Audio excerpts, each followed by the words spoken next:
नमस्कार, आप देख रहे हैं कैपिटल टीवी उत्तर प्रदेश और मैं हूं आपके साथ पारुल त्रिपाठी। देश भर में बुलडोजर को लेकर हंगामा मचा हुआ है। बुलडोजर एक्शन को लेकर सुप्रीम कोर्ट की भी एंट्री हो गई थी। अब मंगलवार को सुप्रीम कोर्ट ने बुलडोजर एक्शन पर सुनवाई की, पर सवाल यहीं से उठता है कि बुलडोजर एक्शन के सबसे ज्यादा उत्तर प्रदेश में जिस चीज के लिए वो प्रसिद्ध है, तो अब बुलडोजर एक्शन पर सुप्रीम कोर्ट की टिप्पणी आई है, उस पर क्या है यूपी सरकार का रुख, इस पर होगी विस्तार से बात। चलिए शुरू करते हैं। बुलडोजर एक्शन पर फैसला आने तक सुप्रीम कोर्ट की रोक। सुप्रीम कोर्ट की टिप्पणी पर क्या है यूपी सरकार का रुख। देश भर में हो रहे हंगामे के बीच बुलडोजर कार्रवाई पर सुप्रीम कोर्ट में मंगलवार को सुनवाई हुई। सुनवाई में अदालत ने कहा कि सार्वजनिक सुरक्षा सर्वोपरि है और सड़क, जल निकायों या रेल पटरियों पर अतिक्रमण करने वाले किसी भी धार्मिक ढांचे को हटाया जाना चाहिए। कोर्ट की टिप्पणी पर यूपी के नेताओं की प्रतिक्रिया आनी शुरू हो गई थी। टिप्पणी सीएम केशव प्रसाद मौर्य और टिप्पणी डिप्टी सीएम ब्रजेश पाठक ने कोर्ट के फैसले पर प्रतिक्रिया दी है। बुलडोजर एक्शन को लेकर सुप्रीम कोर्ट की टिप्पणी पर उत्तर प्रदेश के उप मुख्यमंत्री केशव प्रसाद मौर्य ने कहा कि सुप्रीम कोर्ट के आदेश का सरकार सम्मान करती है। वहीं डिप्टी सीएम ब्रजेश पाठक ने भी सुप्रीम कोर्ट के फैसले पर प्रतिक्रिया दी। ब्रजेश पाठक ने कहा कि हम माननीय न्यायालय के निर्णय का सम्मान करते हैं, जो भी न्यायालय कहेगा हम उसे लागू करेंगे, ये हमारी जिम्मेदारी है। सुनवाई के दौरान यूपी सरकार के लिए सॉलिसिटर जनरल तुषार मेहता पहुंचे, हालांकि वो मध्य प्रदेश और राजस्थान की तरफ से भी पेश हुए। अब आपको बता दें कि बुलडोजर एक्शन के मामले में सुप्रीम कोर्ट ने मंगलवार को फैसला सुरक्षित रख लिया है। सुनवाई के दौरान जस्टिस BR गवई और जस्टिस विश्वनाथन की बेंच ने कहा कि फैसला आने तक देश भर में बुलडोजर एक्शन पर रोक जारी रहेगी। अभी सुप्रीम कोर्ट ने फैसले की तारीख तय नहीं की है। सुप्रीम कोर्ट ने एक बार फिर स्पष्ट किया कि बुलडोजर एक्शन पर रोक में अवैध अतिक्रमण शामिल नहीं होगा। सड़क हो, रेल लाइन हो, मंदिर हो या फिर दरगाह, अवैध अतिक्रमण हटाया ही जाएगा। हमारे लिए जनता की सुरक्षा ही प्राथमिकता है। मध्य प्रदेश, राजस्थान और उत्तर प्रदेश सरकार की ओर से सॉलिसिटर जनरल तुषार मेहता ने पक्ष रखा। उन्होंने कहा, बुलडोजर एक्शन के दौरान आरोप लग रहे हैं कि समुदाय विशेष को निशाना बनाया जा रहा है। इस पर सुप्रीम कोर्ट ने कहा कि भारत धर्मनिरपेक्ष देश है, हम जो भी गाइडलाइन बनाएंगे वो सभी के लिए होगी। कंटेम्प्ट ऑफ कोर्ट पर सुप्रीम कोर्ट की टिप्पणी। एक मीडिया रिपोर्ट के सोशल मीडिया पर कंटेनमेंट ऑफ कोर्ट पर दी गई दलीलों और निर्देशों का ब्यौरा दिया गया है। एक याचिकाकर्ता की ओर से सीनियर एडवोकेट संजय हेंकड़े ने बेंच से पूछा कि अगर किसी का घर गिराया गया तो वो क्या करेगा, क्या वो बुलडोजर चलाने वाले के पीछे भागेगा। इस पर जस्टिस गवई ने कहा कि अगर आदेश नहीं माना गया तो एक्शन को सुधारा जाएगा, प्रॉपर्टी का नवीनीकरण होगा और पीड़ित को मुआवजा दिया जाएगा। कोर्ट की इस टिप्पणी के बाद सीनियर एडवोकेट प्रशांत भूषण ने सुझाव दिया कि नवीनीकरण और मुआवजे की रकम तोड़ फोड़ करने वालों से ली जाए। इसके बाद जस्टिस गवई ने जस्टिस विश्वनाथन की ओर से इशारा करते हुए कहा, मेरे भाई ये पहले ही कह चुके हैं। अब आपको बुलडोजर एक्शन पर सिलसिलेवार तरीके से सुनवाई जितनी भी अभी तक हुई है वो भी बता देते हैं।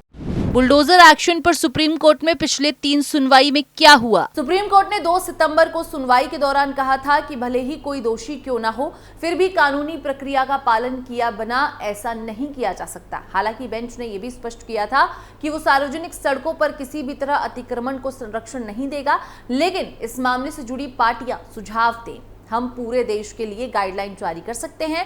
इसके बाद सुप्रीम कोर्ट ने 12 सितंबर को भी कहा था कि बुलडोजर एक्शन देश के कानूनों पर बुलडोजर चलाने जैसा है।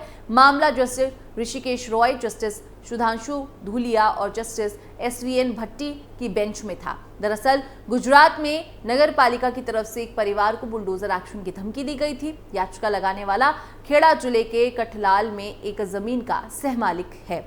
उस सुनवाई में सुप्रीम कोर्ट ने कहा था कि अगर कोई सिर्फ आरोपी है तो प्रॉपर्टी गिराने की कार्रवाई कैसे की जा सकती है। जस्टिस विश्वनाथ और जस्टिस BR गवई के बेंच ने कहा था कि अगर कोई दोषी भी हो तब भी ऐसी कार्रवाई नहीं की जा सकती है। सुप्रीम कोर्ट जमीयत उलमाए हिंद की याचिका पर सुनवाई कर रही थी। अब इसके बाद सुप्रीम कोर्ट ने 17 सितंबर को कहा था कि 1 अक्टूबर तक बुलडोजर एक्शन नहीं होगा। अगली सुनवाई तक देश में एक भी बुलडोजर कार्रवाई नहीं की जानी चाहिए। जब केंद्र ने इस ऑर्डर पर सवाल उठाया कि संवैधानिक संस्थाओं के साथ इस तरह नहीं बांधे जा सकते हैं, तब जस्टिस BR गवई और जस्टिस KV विश्वनाथन ने कहा कि अगर कार्रवाई 2 हफ्ते रोक दी तो आसमान नहीं फट पड़ेगा। अब आपको बता देते हैं कि 3 राज्य जहां पिछले 3 महीने में बुलडोजर एक्शन हुआ। मध्य प्रदेश के छतरपुर में 21 अगस्त को कोतवाली थाने पर पथराव के 24 घंटे के भीतर सरकार ने यहां 20,000 स्क्वायर फीट में बनी 20 करोड़ रुपए की 3 मंजिला हवेली को जमींदोज कर दिया था। जब उनकी हवेली गिराई जा रही थी तब भी उनके परिवार का कोई सदस्य यहां मौजूद नहीं था। एफआईआर के मुताबिक चारों भाइयों ने भीड़ को पुलिस पर हमला करने के लिए उकसाया था। राजस्थान के उदयपुर में चाकूबाजी के बाद आरोपी के घर चला बुलडोजर। उदयपुर के एक सरकारी स्कूल में 10वीं में पढ़ने वाले एक बच्चे ने दूसरे को चाकू मारकर घायल कर दिया था। इसके बाद पूरे शहर में आगजनी और हिंसक प्रदर्शन हुए। 17 अगस्त को आरोपी छात्र के घर पर बुलडोजर एक्शन हुआ था। इससे पहले सरकार के निर्देश पर वन विभाग ने आरोपी के पिता सलीम शेख को अवैध बस्ती में बने मकान को खाली करने का नोटिस दिया था।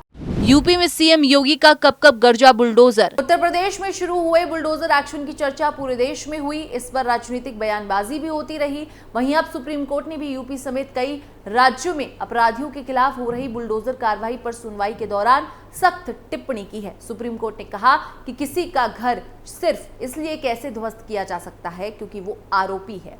वहीं कई राजनीतिक दलों का कहना है कि ये कैसा न्याय है। आइए जानते हैं योगी सरकार में अब तक कहां और कब बुलडोजर एक्शन हुआ है।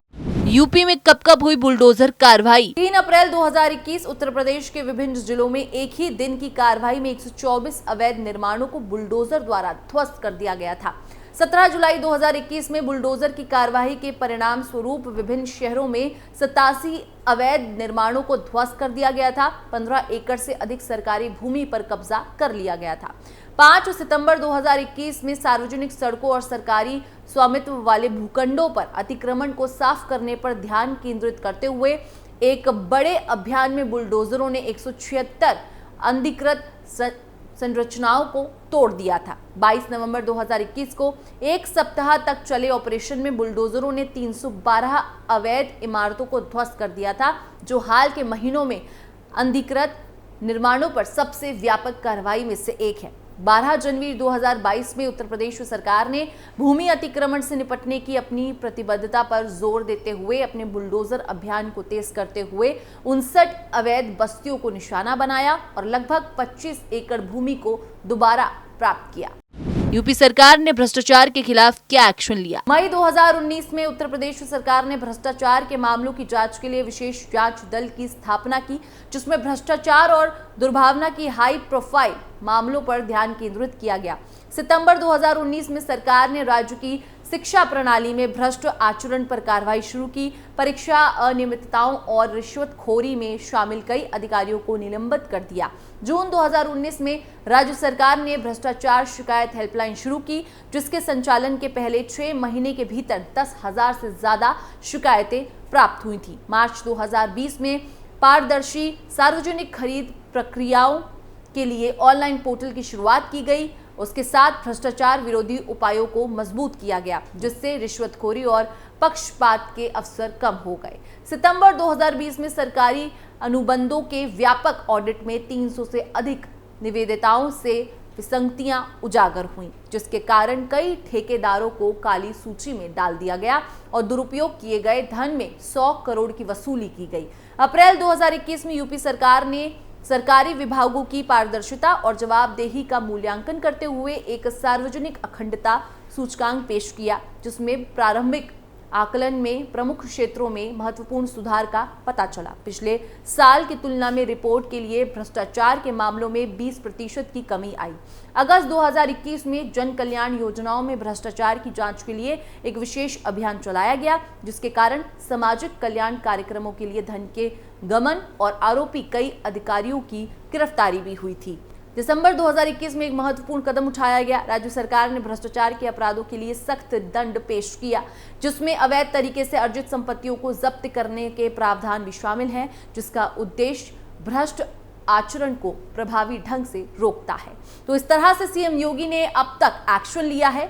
आपकी योगी के हंटर और बाबा का बुलडोजर को लेकर क्या है राय, कमेंट सेक्शन पर जरूर बताइएगा। फिलहाल इस खबर में बस इतना ही। बाकी देश और दुनिया की तमाम खबरों के लिए आप देखते रहिए कैपिटल टीवी उत्तर प्रदेश।